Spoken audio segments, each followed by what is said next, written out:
నమస్తే, welcome to hit TV. నేను మీ శ్వేత గంగాధర్. ఈరోజైతే చాలా విషయాలు మాట్లాడుకుందాం. ప్రస్తుతం మనతో పాటు ఉన్నారు ప్రముఖ హైకోర్టు అడ్వకేట్ శివరావు గారు ఉన్నారు. ఒక్కసారి వారి మాటలు తెలుసుకుందాం. సార్ నమస్తే.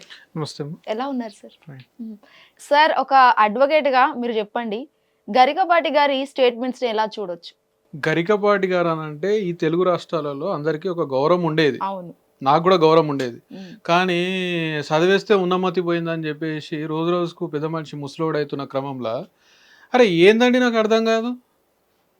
పేదలు బడుగు బలహీన వర్గాలకు సంబంధించినటువంటి వ్యక్తులు ఎవరండి ఇప్పుడు మధ్యాహ్న భోజనానికి లబ్ధిదారులు ఎవరు చెప్పండి? దళితులు కాదా, బహుజనులు కాదా, ఆదివాసీ మైనారిటీలు కాదా? ఇట్లాంటి వాళ్ళ మీద పడి ఎడతాడండి దుర్మార్గుడు, నీచుడు. ఏమి అరే పౌష్టికాహార లోపం వల్ల ఇవాళ కొన్ని వందల మంది చచ్చిపోతా ఉన్నారు. నువ్వు కరెక్ట్గా తింటేనే కదా నీకు నీ మెదడు కింద చదివెక్కేది.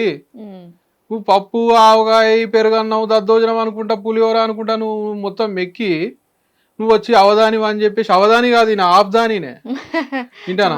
అవధాని కాదు ఆఫ్దానినే. అరే పేదలు తినే తిండి మీద పడి ఎడతాడండి. నీకు మంచి తిండి ఇవ్వనప్పుడు, నీకు మంచి పౌష్టికాహారం లేనప్పుడు నువ్వు చదువుకున్నది నీకు ఎక్కడికి వెళ్ళి గుర్తుకుంటావు చెప్పండి? ఇలా డ్రాప్ అవుట్స్ ఎందుకు అవుతున్నాయి స్కూళ్ళల్లో? వాళ్ళ ఆర్థిక స్తోమత బాగాలేక. ఈయనకేం తెలుసు?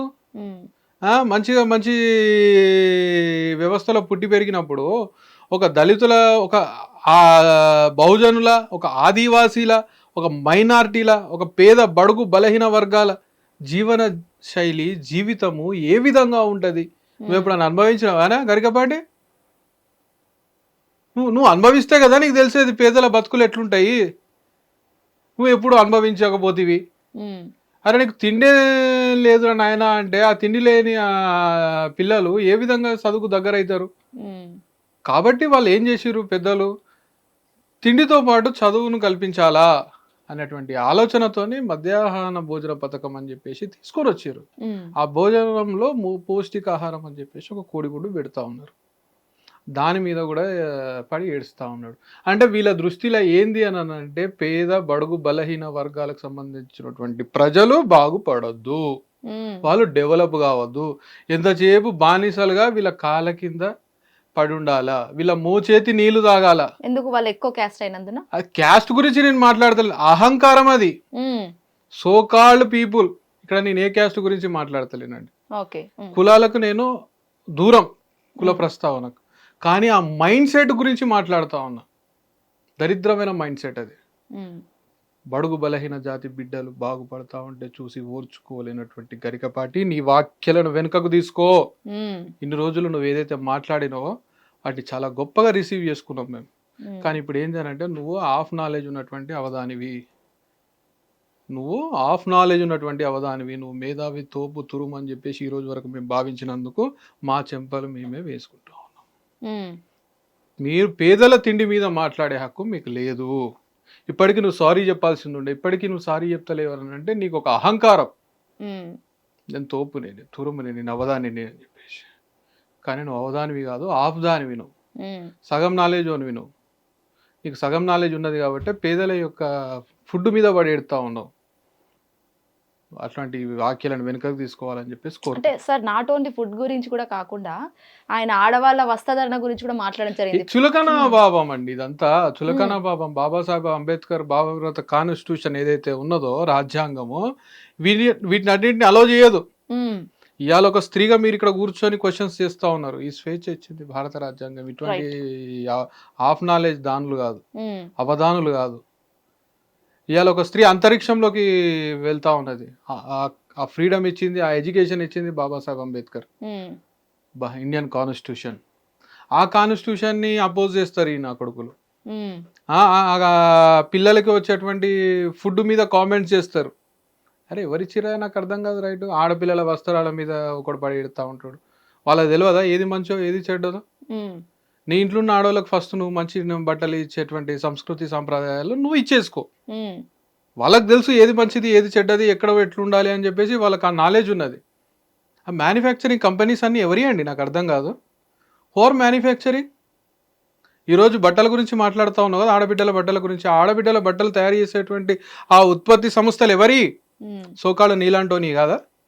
మరి అవేవో బ్యాన్ చేయవో ఎందుకైనా నాకు అర్థం కాదు. ఈ బ్రాండ్స్, బ్రాండ్ ఫ్యాక్టరీలు ఇవన్నీ ఎక్కడికి వెళ్ళి వస్తూ ఉన్నాయి? నీలాంటి వాడు తయారు చేసేది కాదా? మరి ఫస్ట్ అది నీకు అంత దమ్ము ఉంటే, అంత ధైర్యం ఉంటే, అంత తోపు అయితే ఫస్ట్ ఆ గుడ్డలను బ్యాన్ చేయని చెప్పేసి ప్రభుత్వాలకు నువ్వు అవదానివి కదా, ఆపుదానివి కదా, అప్పీల్స్ ఎందుకు చేయవు? ఈరోజు పెద్ద పెద్ద కంపెనీస్లలో పెట్టినటువంటి బ్రాండ్స్నే కదా మీరు కొనుక్కుంటా ఉన్నారు, ఆ బట్టలనే కదా కొనుక్కుంటా ఉన్నారు. మరి ఆ బట్టలను తయారు చేసేటువంటి కంపెనీలను బ్యాన్ చేయాలి అన్నటువంటి స్లోగన్స్ ఏ రోజైనా కానీ బట్టలు, ఆడపిల్లలు వేసుకునేటువంటి బట్టల గురించి మాట్లాడేటువంటి ఏ వ్యక్తి అయినా మాట్లాడిండా? మాట్లాడు. ఏంది అని అంటే వాళ్ళు అట్లా వేసుకోరు, వీళ్ళు ఇట్లా వేసుకోరు, వాళ్ళు ఇది వేసుకోరు, అది వేసుకోరు. నీకు ఎందుకైనా నాకు అర్థం కాదు. ఎవరు ఇష్టం వచ్చినట్టు వాళ్ళు బట్టలు వేసుకుంటారు, ఎవరు ఇష్టం వచ్చిన తిండి వాళ్ళు తింటారు. నువ్వు అలా పెడుతున్నావా అని ఇంట్లోకి వెళ్ళి? మళ్ళీ నీకేం సంబంధం అని చెప్పేసి మాట్లాడుతూ ఉన్నావు. నిజంగా వాళ్ళు తప్పు చేస్తే శిక్షించడానికి ప్రభుత్వాలు ఉన్నాయి, చట్టాలు ఉన్నాయి. నీకు నచ్చకపోతే you go and lodge the complaint కదా. అంతేగాని వ్యక్తిగత దూషణలు నువ్వు చేయొద్దు. ఈరోజు నేను గౌరవము పోగొట్టుకున్నావు, నిన్ను ఈరోజు వ్యక్తిగతంగా దూషిస్తూ ఉన్నారు ఈ సమాజం, ఇంక్లూడింగ్ విత్ అస్ అని అంటే కేవలం నువ్వు చేసినటువంటి వాక్యాలు మాత్రమే, నువ్వు చేసినటువంటి మాటలకు మేము స్పందిస్తూ ఉన్నాం అంతే తప్పితే నిన్నేమి ఇక్కడ తిట్టట్లేదు మేము. ఈరోజు గరికపాటి గారు కావచ్చు, లేకపోతే ఇంకోరు కావచ్చు, నిజంగా చెప్తా ఉన్నా ఎంత దరిద్రం, ఎంత దారుణం అంటే అండి కూడా మనము ఈక్వల్ ఎడ్యుకేషన్ సిస్టమ్ అనేది ఉండదు, కానీ కామన్ ఎంట్రన్స్ సిస్టమ్ ఉంటుంది మనకు. ఒక ఢిల్లీ పబ్లిక్ స్కూల్లో, ఒక ఇంటర్నేషనల్ స్కూల్లో చదువుకొని వచ్చినటువంటి వ్యక్తి, ఒక గవర్నమెంట్ జిల్లా పరిషత్ స్కూల్లో చదువుకున్నటువంటి వ్యక్తి, ఇద్దరు కలిసి కామన్ యూపీఎస్సీ ఎంట్రన్స్ రాయాలా? ఎట్లా పాసిబుల్ అవుతుందమ్మా? ఒక సైకిల్ మీద పోయినోడికి, ఒక 2 వీలర్ మీద పోయినోడికి, ఒక కార్లో పోయినోడికి డెస్టినేషన్ అనేది ఈక్వల్గా రీచ్ అయ్యే ఛాన్స్ ఉంటుందండి? అసలు కనీసం ఆ సైకిల్ మీద పోయేటోడు గట్టిగా 4 తొక్కులు తొక్కుతాడు పైడిలేసి అని చెప్పేసి వానికి ఒక కోడిగుడ్డు ఇస్తే ఆ కోడిగుడ్డు మీద కూడా పడి ఎడతావు నువ్వు అని అంటే నీది ఎంత అనద్దుగానే మాటలు వస్తూ ఉన్నాయి. పెద్ద మనిషి అయిపోయి బతికిపోయినావు కానీ ఏదో దరిద్రం అండి గరికపడింది, ఇది నాకు అర్థం కాదు. అసలు ఆ కోడిగుడ్డు పైన ఆయనకి ఎందుకు అంత చిన్నపిల్లల ఫుడ్ పైన ఏంటి అసలు? అదే చెప్తా ఉన్నా కదా, నేను ఏది మాట్లాడినా సమాజం వింటా ఉన్నది. నేను ఒక సెలబ్రిటీని అయిపోయినా. గతంలో కూడా చాలా షోస్లో కూడా చిరంజీవి గారు ప్లాట్ఫామ్ మీద ఉన్న షోస్లో కూడా ఈయనను ఎవరు పట్టించుకోవట్లేదు అని చెప్పేసి ఏదో కాంట్రవర్సీ చేస్తాడు. ఈయన ఏంటంటే ఒక ఈగోయిస్ట్ అండి. ఏదో మన కర్మగాలి ఏదో 4 మాటలు చెప్తే మనం కనెక్ట్ అయినాం కానీ చెప్పేసి చివరికి ఇవాళ అర్థమైంది ఏంటంటే ఈయన ఒక ఈగోయిస్ట్, ఈయన నిజంగా కూడా అవధాని కాదు, ఆఫ్దాని కూడా కాదు, ఆఫ్ నాలెడ్జ్ కూడా లేనటువంటి ఒక డిఫరెంట్ కైండ్ ఆఫ్ ఫెలో అని చెప్పేసి. ఈయననే కాదు, ఇలాంటి మైండ్ సెట్ ఉన్నటువంటి ప్రతి ఒక్కరిని మనం ఖండించాల్సినటువంటి అవసరం ఉందమ్మా. ఎందుకనంటే ఇప్పటికే చాలా మంది కూడా మన యూపీఎస్సీ క్రాక్ చేసిన దగ్గర చూస్తే, యూపీఎస్సీ క్రాక్ చేసిన వాళ్ళలో ఒక 100 మందిని తీసుకుంటే 80% కూడా హైలీ సెటిల్డ్ ఫ్యామిలీస్. ఎక్కడో ఆరాకొరా 1-2 పేద బడుగు బలహీన వర్గాలకు సంబంధించినటువంటి పిల్లలు ఉన్నారు. మన గ్రూప్ 1 లో కూడా చూసినట్లయితే ఎవరో ఒకళ్ళిద్దరు పేపర్లు వేసిన వాళ్ళు, లేకపోతే పాల ప్యాకెట్లు అమ్మిన వాళ్ళు ఉన్నారు. మిగతా వాళ్ళందరూ హైలీ ఎడ్యుకేటెడ్ ఫ్యామిలీస్ నుంచి వచ్చిన వాళ్ళు, వెల్ సెటిల్డ్ ఫ్యామిలీస్ నుంచి వచ్చిన వాళ్ళు. అలాంటప్పుడు ఒక వ్యక్తి ఇప్పుడు నార్మల్గా నాకు తిండి లేదు, నేను మాట్లాడగలుగుతానా? నాకు పౌష్టికాహార లోపం ఉంది, నేను వచ్చి నీతో ఈక్వల్గా కాంపిటీషన్లో పార్టిసిపేట్ చేయగలుగుతానా? అరే పేదల తిండి మీద నువ్వు పడి చేస్తే ఎట్లనే నాకు అర్థం కాదు. ఇవాళ ఫాస్ట్ ఫుడ్ సెంటర్లు, పిజ్జాలని, బర్గర్లని, లేకపోతే అదేంది నూడిల్స్ అనో బీడిల్స్ అనో పెడతారు కదా, ఇవన్నిటి మీద నువ్వు ఎందుకో పడి మాట్లాడతలేవు? ఇవాళ ఈ కార్పొరేట్ స్కూల్స్లలో ఒక్కొక్కళ్ళు ఎక్కడి నుంచి వస్తారు? వాళ్ళు తినే తిండి మీద నువ్వు ఎందుకో పడి ఏడుస్తలేవు? పేదల తిండి మీద పడి ఏడిసేటువంటి దారుణము, దరిద్రము గతంలో ఎప్పుడు జరగలేదు, ఇప్పుడే జరుగుతూ ఉన్నది. దీన్ని ఖచ్చితంగా ఖండించాల్సినటువంటి అవసరం ఉన్నది. సో గరికపాటి గారు మీ వాక్యాలను వెనుకకు తీసుకోండి. అట్లీస్ట్ సారీ కూడా చెప్పాల్సిన అవసరం ఉంది, కానీ ఇప్పటి వరకు చెప్పలేదు. We are all waiting. మీరు సారీ చెప్పి మీ వాక్యాలను వెనుకకు తీసుకోండి. స్టిల్ మీ మీద గౌరవం ఉంది. మానవ తప్పిదాల్లో భాగంగా నేను ఏదో మాట్లాడినా అని చెప్పేసి మీరు మీ వర్డ్స్ని వెనుకకు తీసుకోండి. ఇట్లా లేదు అని అంటే ఈ తెలుగు సమాజం మిమ్మల్ని క్షమించదు.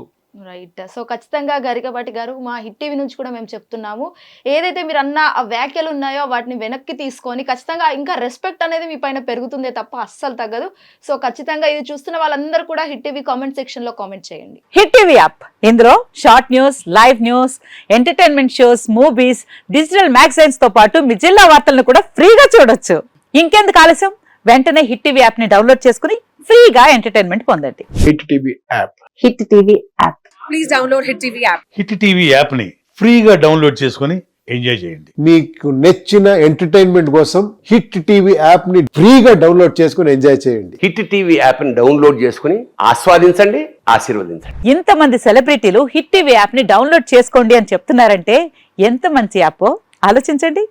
అమెరికా అమెరికా అమెరికా అమెరికాలో చదవాలనుకునే వాళ్ళకి విశ్వసనీయమైన పేరు మన శౌర్య కన్సల్టెన్సీ. UK లో 1 year masters, UK లో 1 year masters, 2 years work permit up to 5 years visa. Contact Saurya Consultancy. Contact 89851 89851.